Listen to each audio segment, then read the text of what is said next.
Hey y'all, today from WIP, Tommy Kelly, who is a friend of the show, been on a couple times, and we're getting to record this right after kind of Eagles bombshell. The first, to set the table, the Eagles started off 6-0, and then somehow the Bears GM decided they wanted to answer Howie Roseman's call and give up a guy who got 18 and a half sacks for a fourth round pick. I mean, Tom, what's going on here? I mean, it's incredible that Howie continues to be able to pull off these trades. Like, from the Bears' perspective, I kind of understand it. I mean, they're a rebuilding team. They want to accumulate draft picks. It's kind of a similar position to where the Eagles were a couple years ago, but if you're the Eagles, I mean, this is nothing. I mean, a fourth round pick, considering the amount of draft picks that the Eagles have been able to stock up here to get a player at a position not even of need, really. I mean, the Eagles are basically just adding depth to their team, but yeah, it's incredible. And I look at it kind of similarly to what they did in 2017 when they went out and they got Jay Ajayi. Like, that was not necessarily a move they needed to make. Like I think they would have been probably okay if they had stuck with Blunt and Corey Clement, but you go out and you add talent where you might need it. And if there was another injury at defensive end, it would be a need. So I think it's a great move for Howie, and to give up a fourth round pick for a player like that, it's going to help this defense a lot. I don't want to set the expectation, guys, that he's going to come to Philly and do 18 and a half. I mean, but seriously, I don't even know if we had a guy who's done 10 in several years. I mean, we don't have guys complete game wreckers at Eagles defensive end anymore. Right. Yeah. And like, Brandon Graham is a great player. Brandon Graham's having a great year, but he's not that like high sack total guy.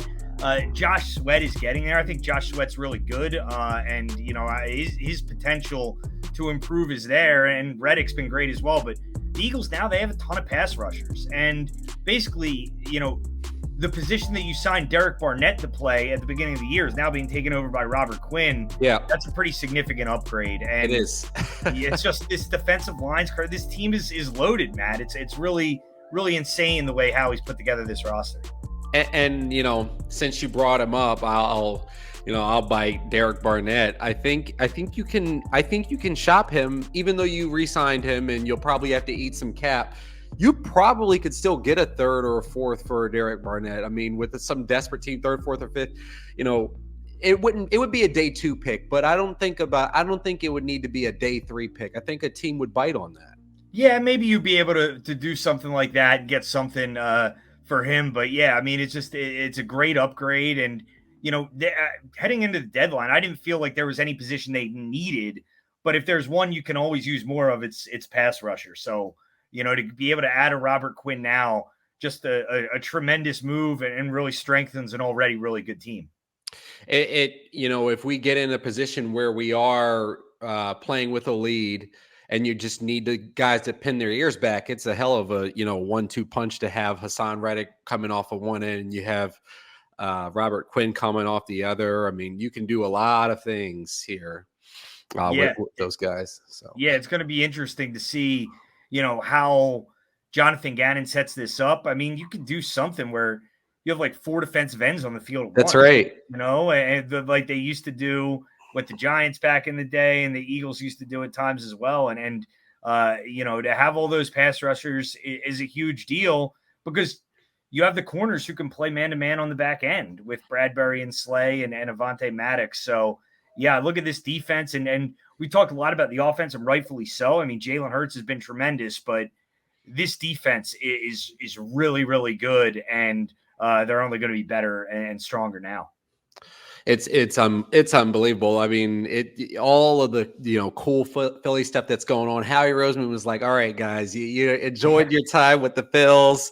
Well, now we're on break. I'm gonna grab the headlines back for a few hours." Yeah, and it's like, I mean, I honestly don't understand people who still don't like Howie Roseman. It's that like they exist still. Yeah, I mean, they do exist. I know it sounds insane, but there are still people who feel that way. And it's like, at some point, you just got to move on and get over it and admit, you were wrong. I mean, I've been doing that with the Phillies over the last couple of days. So at some point, you just got to admit you're wrong and move on. I mean, and the thing is like, I mean, every reasonable Eagles fan would stipulate, using a legal term here, like there were some pitfalls along the way. Howie Roseman did make some bad calls, but the fact, the journey to put, he got that one ring. So first things first, he did get a ring. So you can never take that. He's the only person to ever do that in that job. And then to rebuild a team that everybody is, by Thanksgiving, we may be talking about playoff berth. That's where we're at. This is the thing. And what's really scary is, like, I don't know when they're going to lose. Like, if you look at the schedule coming up here, Pittsburgh, Houston, Washington, Indy, like, I mean, I don't know. I don't see them losing any of those games. Then you got Green Bay on a Sunday night. I mean, sure, there could be a slip up. There could be a pitfall sooner or later, but they're just so much more talented than the teams that they're going up against. And I don't think they're like complacent. I don't think they're a team that I don't think, Jalen Hurts and Nick Sirianni will allow that kind of a letdown. So, it'll be really interesting to see how long this can last here. But the schedule is not difficult. And if this team keeps playing the way they've been playing, we get to Thanksgiving, they still might not have lost the game yet. That's what I'm saying. I was talking football the other day, just off air, obviously. I do that still sometimes. And I was saying, with the way the Packers have been playing, I'm kind of looking at those two Giants games towards the end of the year as those are, the tests. I don't right now. If we, played the Packers, I would still say we're playing a transcendent, all-time great quarterback, but I wouldn't feel like we beat the Packers. It's really proved anything to me. Right. Yeah. And it's crazy. Like the whole NFC kind of stinks this year, to be honest. Like aside from the Eagles, the next two best teams, I mean, San Francisco, I think is probably legitimately good. Yep. The Rams haven't been very impressive. Tampa, I don't know what's going on with them. Green Bay, same thing. I mean, you beaten the Cowboys. I would say Minnesota is one of the better teams. We saw the Eagles dominate Minnesota on Monday night. And then the Giants, like, I don't know. I'm still not a believer in the Giants. I think they're on the right track. I think I've done a good job hiring a good GM and a good head coach, and they're doing a good job. But ultimately, I mean, I just think the Eagles are still a lot better than that team. Oh, a lot better. But of the tests still left in the semester, I feel like it's all right. That's the toughest test we're gonna have to. And it's crazy to say that. I guess the Cowboys, you play the Cowboys again, and I guess the Commanders won't allow themselves to be completely rolled again, but maybe they really will. Maybe they will. Yeah. And I mean, you beat them here. Honestly, Commanders might be a little tougher test next time because Wentz won't be playing. So, it might be more advantageous to them to be playing Heineke at this point. But that's right. It's just crazy how good this team is and how quickly this all came together. I thought they were going to be good this year. I picked them to go 11-6. I did not think they were going to be, this good. Where now we're looking at 13 wins as the expectation. Yeah, because you've checked off a couple of these really tough tests. You probably expect coming into the season when you're going through and we all try to avoid this, but we always end up doing it to check it off wins and losses because we get really bored over the summer. But you kind of expect a split with the Cowboys. That might not happen. You expect maybe a potential split with the Commanders, and then a bunch of these teams on our schedule, our slate this year, are just not. You expected the Colts to be better than they are. At least I did. Yeah, they're not good. No. The Titans, they're not good.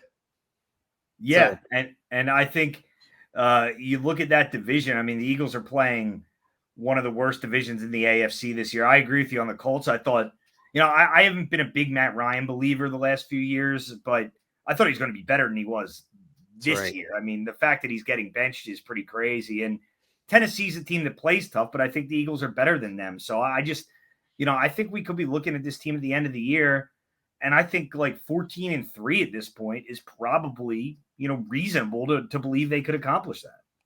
Yeah. Yeah. I mean, they're a third of the way through the season with 0 losses. You kind of prorate that with an extra loss in there, and you arrive at around 14-3 for another half of the season. So, or 2/3 of the season. So we'll see. So the trade deadline is coming. They're going to have to pay some of these guys. Some of these guys, because of their contracts, may be expendable. I mean, who do you think that they're trying to prioritize? Obviously Jalen, but Jalen aside, who do you think is really getting priority here? Yeah, I think as far as Jalen's contract goes, I wouldn't be surprised to see this go to the end of the year and be something they wait for in the offseason. And hey, Jalen's making himself a lot of money right now. I mean, there's no doubt about it. What he's done this season, he's playing really well, making a lot of money. I would think from an extension standpoint right now, a lot of the guys they already extended, the guys they wanted to in the offseason, with Avonte Maddox and guys like that. I think the Miles Sanders situation is going to be interesting to watch here, because I think the Eagles would be open to re-signing him on their terms, but Miles Sanders, I think, is a guy who wants a big deal. I think that is probably a name to watch if they can find some common ground on maybe, guaranteed money on a shorter term deal. I think that's something the Eagles would be open to. But aside from that, I'm not sure I see a lot of, extensions coming in season right now, because you're thinking about guys in the 2019 draft class. I mean, Sanders is certainly the guy you'd probably have the most priority, but other than that, I'm not sure if they're going to reach agreements with anybody, during the season.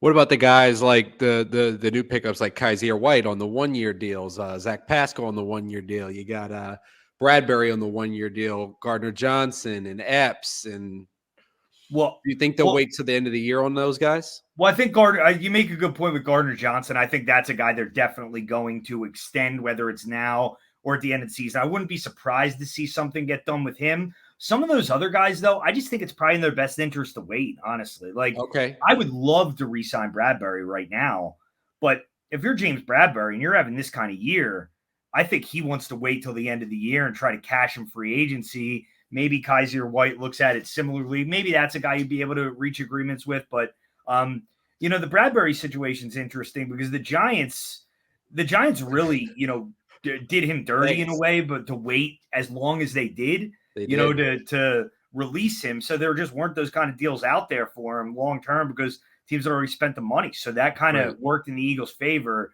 But I would love to re-sign Bradbury. I just think he's a guy who probably is looking at this more pragmatically and from a financial perspective. He's probably going to get more on the open market if he waits. Yeah, it's a win now. It's a win now moment for sure, for everybody involved. So, in that vein, do you think that means that Fletcher Cox is going to come along all the way on the ride, be a team leader and all that? Yeah, I think Fletcher Cox is. I think some of the criticism of Fletcher Cox over the last couple of years has been over the top. Like he's not the same player he used to be, but it's like he's a 32, 33-year-old defensive tackle. What do you expect from a guy at that position at this point in his career? He's just not going to be, that same level of player. And I think he's accepted the fact that he has a new role now. Like, I think it was difficult last year, the transition to a new defense. He was obviously frustrated early on last year, but, he sees the writing on the wall and he sees the fact that, they draft Jordan Davis, they have Milton Williams. These guys are only going to help him in terms of keeping him fresh for when it really matters. And those guys playing more snaps now is going to keep him fresher later in the year. And I think Fletcher Cox understands the deal. And I think this team in general is really lucky to have guys like Fletcher Cox and Brandon Graham and Lane Johnson and Jason Kelsey who have been here and are leaders and know what it takes. And I consider Fletcher in that class as one of those guys. Absolutely. Because when you do get to that point, at least they can. And in recent memory, everybody remembers. It's not like they won a Super Bowl 12 years ago, 10 years ago. It was 5 years ago. Mm-hmm. It feels sometimes like it was 10 years ago, but yeah, it was only 5 years ago. And for as much as things have changed, I mean, there are still a decent amount of the core guys from that team who are still here. And I think that's a really important thing and a good thing for this team. So the Eagles filled the need at defensive end. Do you think that they are going to go ahead and do a running back as well, or they'll largely stand pat now that they got their pass rusher? I think as far as any big moves, they're probably going to stand pat. I think running back is the right area to look at, though. That's probably a place where I could see them adding. The fact that they did trade a 4th-round pick for Quinn, though, I don't think they really want to give up more of those mid-round picks. I think you're probably looking at, maybe if they can get somebody for a 6th-round pick, like a depth guy. Yep. Somebody who maybe could be on par with a Boston Scott, Yep. who you could use if Miles Sanders were to go down. That's an area that I think they'd look at. And, when you look at this team, I think they're always interested in offensive linemen. I think they always want to add depth there. I think that's an interesting one. And another name that I actually heard mentioned yesterday, I think it was Ross Tucker on WIP mentioned this, and I don't hate the idea, is why not bring back Rodney McLeod? Like, if you can bring him in, if Indianapolis, say they've decided, okay, we're just, going to look to acquire assets and look toward the future. If you could bring Rodney McLeod in as even a backup, an insurance policy with instead of Kayvon Wallace. Yeah, if Epps and Gardner Johnson, right, he's better than Kayvon Wallace. So I think that's an interesting name to look at here. If you could get Rodney McLeod for a 6th-round pick, that's something I'd look at. Obviously, he's a leader here, a guy who's well-respected in that locker room. So that's a name I'd be interested in bringing back. What about Cam Akers? What are your thoughts on that? I'm sure they could get that for that 7th-round pick, something like that. Are you at all interested in that one? Well, yeah, a guy with that kind of talent, if you can get him for that kind of late-round pick, I'd certainly look at that. I think the Rams might be looking for more. It's a weird situation with how he's kind of fallen out of favor there, but hey, if you can get a guy like that for a 6th, 7th-round pick, that's certainly a name I'd look at.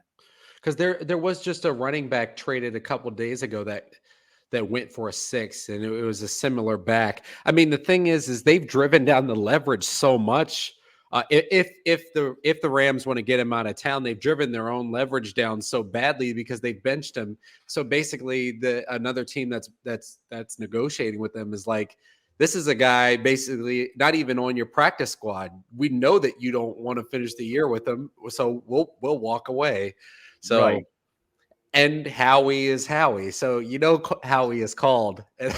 Oh yeah, definitely. The one thing that I have no doubts on is if there is a guy that Howie can get at decent value, he will certainly look into it. So I'm sure he's looking into Cam Akers, and he's probably looking into a bunch of guys that we haven't even thought of at this point.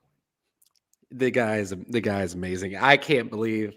I mean, you would know because you do overnights and all that, and you have the people calling in, having had a good evening and all that, and they call in, and I guess they're telling you that they still don't believe in Howie. I guess Howie got lucky this year. Is it what they're saying? I mean, I don't get it. I think it all goes back to the Rager over Jefferson thing. It was a bad pick. It was a bad pick. We all understand it's a bad pick. I mean, I also think it's important not to forget that the 2nd-round pick is now one of the best young quarterbacks in the NFL. That seemed, at least in my opinion, is more important. Yeah, it is a lot. Yeah. So, and whatever, like the Rager thing, it all worked out. Like you ended up with Devontae Smith, you ended up with AJ Brown. I just think people are so dug in that they just don't want to admit they're wrong. And sometimes, it's a good thing to be wrong. It is, and it's also good to recognize that you're not the sum of your worst decisions. Like the right. Rager over Jefferson is just a bad decision. There's no arguing. There's no I don't really want to hear about the analytics and all that. You just sometimes in life just make some bad calls, and you're measured by what you do after that. Right, exactly. And again, in the 2nd round, they made a great call. To draft Jalen Hurts. I mean, and was it? And I don't disagree that I think it was partially luck. I think they drafted Jalen Hurts to be a backup. Yep. But again, the reason they believed in him as a player And the reason they drafted him is they believed in his work ethic and they believed in how him as a leader. And I mean, that stuff is proven out to be completely true. I mean, the way he has improved is really unbelievable. And to me, that the most important thing is getting a quarterback. To get a guy like that in the second round is pretty incredible. And everybody having been in a locker room or two, you see the guy, you start that having a guy like that who's so dedicated to improving himself and who's like, even from week 1 to now, Jalen has gotten better. You can watch his footwork and watch his progressions and all of that. It brings up the level from even the bottom of the roster. Even the better guys are like, okay, well, he's going at it with this ferocity. And so it gets your guys playing above where they even are. It's amazing. No, it is amazing. And, the way he has played this year, his command of the offense, and the thing that stands out to me more than anything is he just plays the game at such a high level IQ wise. Like he's always making the smart decision. There was a moment in that Dallas game where it was like 3rd and 18 and the Eagles were up 17-0. And, he just gets the snap and decides, I'm just going to run a draw, pick up 15 yards and make this an easy field goal. And it's like that sometimes that's the right play. Like you're probably not going to pick up a 3rd and 18. Just make the smart play. And he's always just so aware of the situation. And that's part of the reason why the Eagles drafted him. And he has been incredible in that regard. Absolutely. Let's pick some around the league. Pick some other games. The Ravens are 1-point favorites at Tampa Bay this weekend. I would probably lean toward the Ravens here. I think that's a close game. I'm not ready to give up on Tampa yet. I think anytime you count Tom Brady out, he tends to make you pay for it. But this year does look different. Last week's game against Carolina was really concerning to only score 3 points. So I think certainly something is wrong with that team, but I don't think they'll lay down and die, especially in that division. I think it'll be a close game, but I'll take the Ravens to win by a field goal on the road. Okay. Yeah, I mean it's fascinating. You have kind of the seeming demise of Brady and then the seeming demise of Belichick like happening at the same. I mean, that Monday night game was just one of the worst displays of football. I mean, they went with the 2 quarterback look and it was just that was odd. Yeah, it was odd. And it's, from Belichick, you'd think he'd know, but like playing 2 quarterbacks in the NFL, like that just doesn't work. Like teams in college will do that. You don't do that in the NFL. I mean, we all know Mac Jones, the quarterback. Just play Mac Jones and stick with him. But yeah, that was a really weird decision on Monday night. So the Niners, we talked about them earlier, and I've said that the Niners, I believe, are the preeminent threat to our Eagles out of the NFC. They're 1.5-point favorites at the Rams. First off, what do you think about them in totality in terms of being that major threat to the Birds, but also in this game with the Rams? Yeah, I think they are the biggest threat. I agree. I think DeMeco Ryans has done a really good job with that defense. Kyle Shanahan is a really good coach. Obviously, they've added weapons now with Christian McCaffrey. They already have Deebo Samuel, George Kittle. And honestly, you never want to see a player get injured. I do think, though, for this year, it's better for them to have Jimmy G playing than Trey Lance. I don't think Trey Lance was ready yet. No. So, and that team, I think they really like and rally around Jimmy G. So I think that was a good move for them. As for this week, the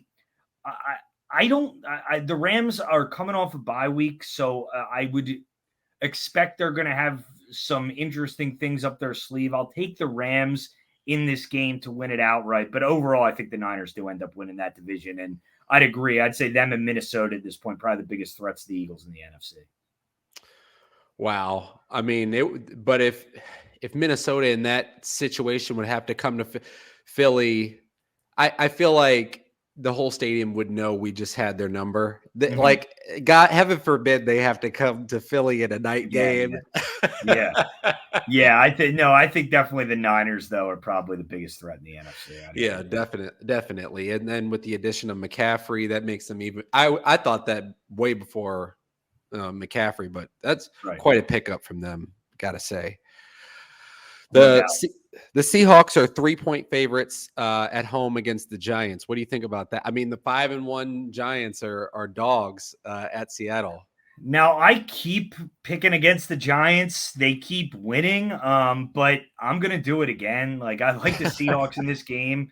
I've been honestly really impressed with Geno Smith this year. Yep. Speaking of things I didn't expect to be saying, 7 weeks into the season, but he's playing really well. I mean, that team clearly just hated Russell Wilson. I think it's pretty clear they're like a lot happier now that he's gone. Yep. And they really put it to the Chargers last week, which is interesting. So yeah, I think going on the road, Giants 5-1. I still think the Giants are a decent team, but I'll take Seahawks in that game. There's like an interesting. I think the Philly sports fans. We're all kind of at like an interesting crossroads. The Giants are like 1 or 2 wins away from being taken seriously, like taken very seriously. But right now, I think all of us are like can't get out of our brains. Like this is still the Giants. This is still Daniel Jones, Right. and so they haven't been validated quite yet. Right. Yeah, I think it's going to be hard to believe in them, until it gets later in the season here, but they're playing well and they've at least beat some teams you didn't expect them to beat. The Packers are 11.5-point dogs in Buffalo. What do you think of that spread? I think it's about right, honestly. I think I think it could be higher. The Packers look terrible. Yeah. And I mean, I don't know really what Aaron Rodgers expected here when Yep. Devontae Smith left, or Devontae Adams rather. Yep. But yeah, he has just not been able to connect with these receivers. That offense looks broken, and I think the Bills are, the only team in the NFL right now who I'd say I think are ultimately better than the Eagles. So Yep. I think Buffalo wins that game by a couple touchdowns. I just think they're that good, and the Packers, it's going to be tough to believe in them again until they start showing they can play better. No kidding. I mean, and then you got Aaron Rodgers throwing guys under the bus. I don't know if you saw that today. He was saying, the people who keep screwing up in the game, they shouldn't be in the game. It's like, Right. I mean, Aaron, you signed back there. Yeah, you just don't do that. And, I think that's been an interesting thing this year is both Rodgers and Brady, they're obviously getting frustrated, but you just got to be better leaders than that. And I think they've both not really been the best this year in that way.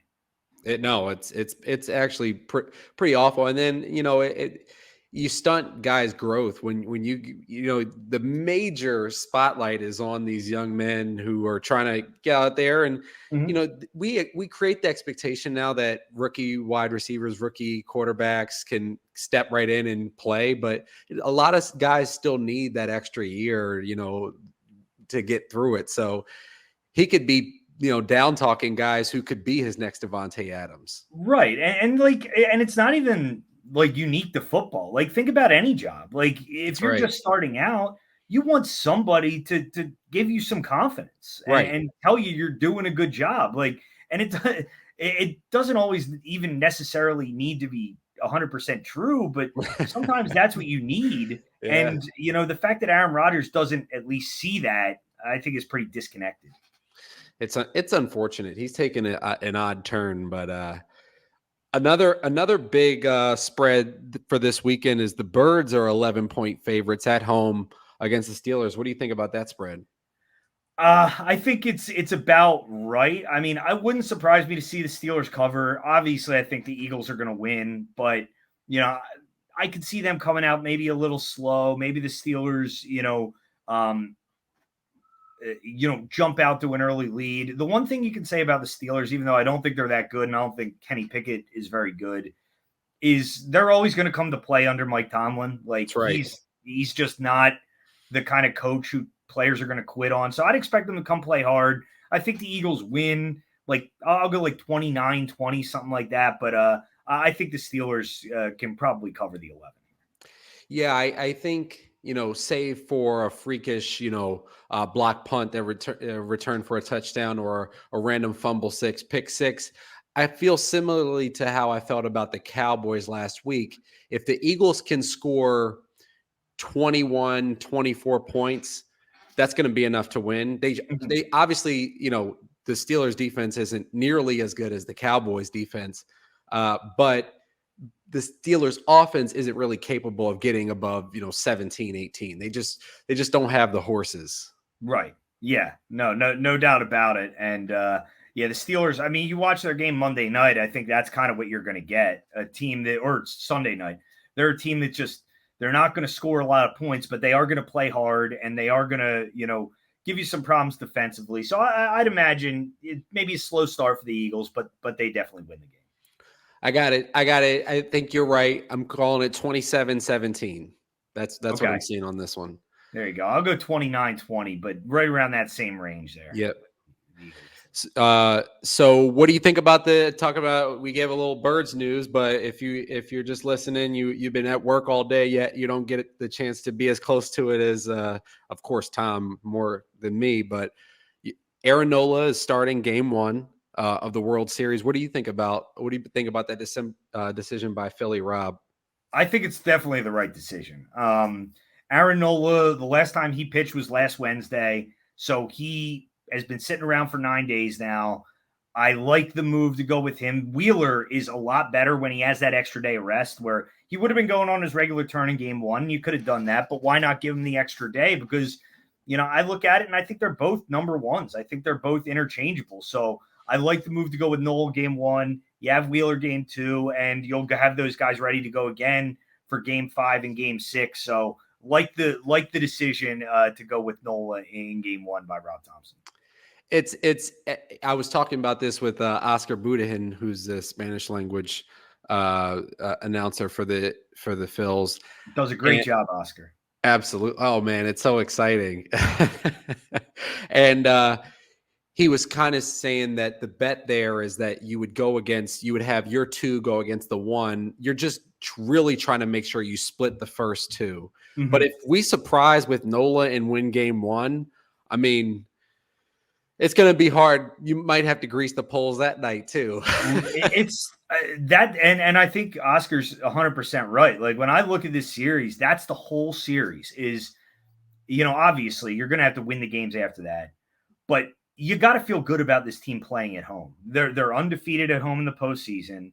This stadium's a legitimate advantage. I just can't even imagine how insane it's going to be next week. But like, if you can just split those first 2 games on the road, you're in a really good position because you come home, even if you just win 2 out of the 3, you take a 3-2 lead back to Houston with Wheeler on the mound in game 6. So I think you're in a good spot if the team just wins 1 out of these first 2, which isn't going to be easy. The Astros are really good, but you can win one of these first 2, the odds significantly, I think, would shift in the Phillies' favor here. So our number 4 guy you're saying is Syndergaard and for what, 4 innings? What are you thinking? Yeah, Ranger obviously goes game 3. Then number 4, I would go with Syndergaard. The Bailey Falter thing did not work out very well the other night. I wouldn't go down that road again. But yeah, I'd go Syndergaard. And I think Rob Thompson, honestly, is probably good with 3 innings. I think that's all he really wants is managers nowadays with guys like that. They're very sensitive about them going through the order twice. So I think he wants to get him through the order that first time. Now, if he's perfect through the first 3 innings, maybe he tries getting a little more out of him. But I think Rob Thompson really trusts his bullpen. So I think if he can get 3 innings from a Syndergaard, he'll look at that and think that's enough. And Gibson's done for the season? In terms of any meaningful innings, I'd say yes. I mean, maybe in like that game 4 situation, if you want to throw him in for an inning or 2, potentially, because he actually looked okay when he came out in game 2 against San Diego. But I don't think Kyle Gibson is going to start that game. I think that game 4 starter is pretty obviously going to be Syndergaard at this point. Yeah, and Connor Brogdon for a longer. I mean, that was a heck of a performance after he came in for Bailey. Oh my gosh, that was huge. And Brogdon has not pitched well recently, but that stretch of the game the Phillies really needed. I mean, Oh they my answer back gosh. in the bottom of the first. They really just needed to calm things down a little bit and Yep. shut the Padres down for a couple innings. And Brogdon was able to do that. Maybe you give him some more opportunities in bigger spots. I think obviously, there are three guys that you really trust in that bullpen in Eflin, Alvarado, and Sir Anthony. And then you're kind of searching for that fourth guy. Like, will it be Robertson? Will it be Brogdon, Brad Hand? I mean, I think it's kind of a crapshoot. You kind of got to pick the right guy. But yeah, I think Brogdon's probably earned another opportunity to pitch in a big spot. And you think Bailey's just done? Bailey's no more IPs for Bailey? I look at him the same way I look at Gibson. Maybe in if you're down late in the game, you need the guy to eat a couple innings. Maybe you get him back out there, and hey, maybe he pitches well for an inning, gets his confidence back. But as far as starting a game or meaningful innings, I wouldn't feel great about throwing him out there. Music to my ears. I was less than pleased with Mr. Falter. So good with me. Yeah. So, I don't know if you can go down that road again. It was bad. Yeah. It was bad. So for World Series MVP, let's say the Phils are able to pull this thing off. However, by hook or by crook, obviously we're not going to cheat like another team. I'm not going to name any names have done before to win World Series. But let's say, by hook, they win, no crook. You taking Bryce for the MVP or the field? I mean, the way things are going right now, it sounds crazy, but I'd probably take Bryce. But that's the thing about this lineup. It could be would it shock me if Rhys Hoskins won MVP of the World Series the way he's going right now? No. Would it shock me if Kyle Schwarber won MVP the way he is hitting? No. I mean, I'd say Bryce is probably the most likely guy, but that's what's scary about this lineup is they have a number of guys who can beat you, a number of guys who can hit a lot of home runs, and I think, there are a lot of guys in this lineup who would be, in the running for that award if the Phillies do win the World Series. I think you're right. I think I give it like a 70%. Say the Phils win, I give it a 70% chance that it's Bryce Harper. I think my second guy, the guy that's sticking in my mind is JT Realmuto. Just the kind of difference that he could make especially if it's a tight series. He throws a couple key guys out. He gets a couple clutch hits. JT Realmuto or Kyle Schwarber, but you got to say it's going to be Bryce. If the Phils win this, Superman's got to be Superman. Likely, yeah, it's pretty likely that it's going to be Bryce, and I think Major League Baseball would like it to be Bryce too, just to for marketing purposes and stuff like that. He's such a marketable guy. I mean, oh yeah, gosh, yeah, he is, and I mean, just what he's doing right now is unbelievable. The Phils needed him to get hot, and he has gotten hot at the right time, no doubt about that. It's beautiful, beautiful. Yep. So what do you think is going to happen? We're talking before game one, so of course we're just pontificating here. But what are you expecting here? What do you think? Who do you think wins? I'm picking the Phils. I'm picking them in 6. I think I just don't. I'm not going to pick against this team right now. I think the way they're going, they're obviously red hot. They're just playing at such a high level right now. So. Yeah, I'll go with the Phils in 6. I think they split the first 2. Think they, win 2 of those 3 at home, and then I think Zach Wheeler wins a game 6 on the road in Houston. Wow! And then a game 7, who would we would have to go with? Maybe try to get Ranger. Nola in there again. I think Ranger would start. Now, I think Nola would be available out of the bullpen. Obviously, he'd be on 2 days rest at that point. So I think maybe you'd have him for an inning or 2. But I think that would be a spot where Ranger would start, and it would be all hands on deck that night. Though. Wow. Yeah, I'm picking Phils in 7, but I would love to see in 6. I mean, that just needing to go into that 7th in that stadium. That's an excellent baseball team in the Houston Astros, and so I think I like our pitching staff, but I think top to bottom they probably have the better staff. Yeah, I mean, I would say 1 through 4, yes, but the Phillies do have an advantage of that number 2 spot. I think Nola and Verlander kind of cancel each other out. Yep. Verlander's great, obviously. Yes. But Wheeler and Valdez in game 2, I think that's advantage Phillies. Then you get to game 3, game 4. Probably Astros have the advantage there, but I think having Wheeler going up in game 2, I think gives the advantage of the Phillies in that game at least.